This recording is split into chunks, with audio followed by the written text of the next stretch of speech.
មានតែអ្នកដែលស្នេហ៍គេម្នាក់ឯងដូចខ្ញុំ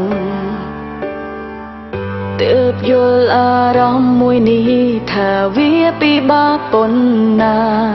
ព្រោះមិនអាចបង់ខំគេឲ្យស្រ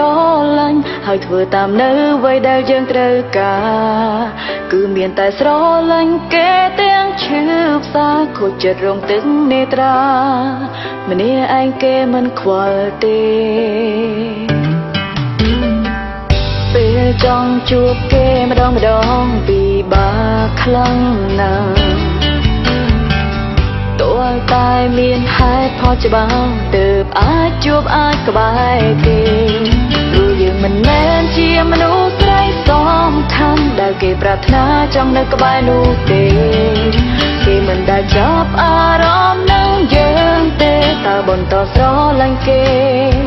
តែម្នាក់ឯងដើម្បីអ្វី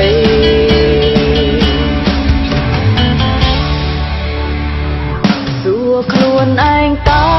ហត់ទេស្រឡាញ់គេម្នាក់ឯង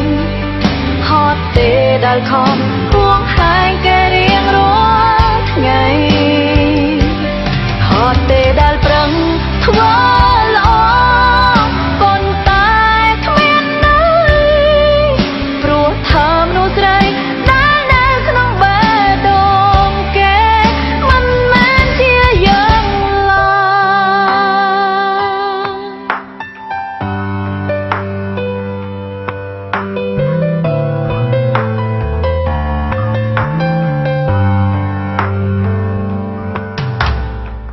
យពេលចង់ជួបគេម្ដងពិបាកខ្លាំងណាស់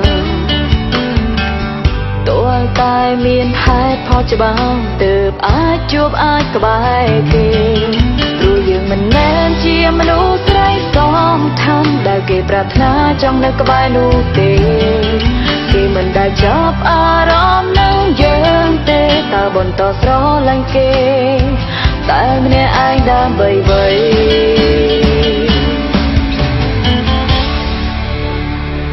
សួរខ្លួនឯងតើហត់ទេស្រឡាញ់គេម្នាក់ឯងហត់ទេដែលខំហួងហែងគេរៀងរាល់ថ្ងៃហត់ទេដែលប្រឹងធ្វើល្អប៉ុន្តែគ្មានន័យព្រោះថើមនោះស្រីដែលនៅក្នុងបេះដូងគេមិនមែនជាយើងឡើ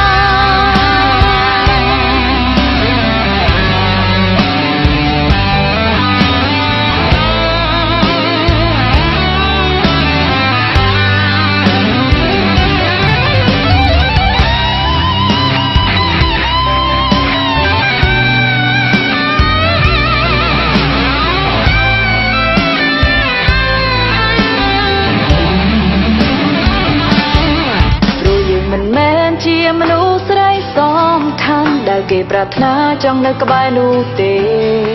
គេមិនដែលចាប់អារម្មណ៍នឹងយើងទេតើបន្តស្រឡាញ់គេតែម្នាក់ឯងដើម្បីអ្វី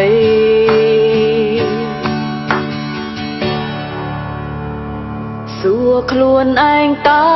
ហត់ទេស្រឡាញ់គេម្នាក់ឯងហត់ទេដែលខំហួងហែងគេរៀងរាល់ថ្ងៃហត់ទេដែល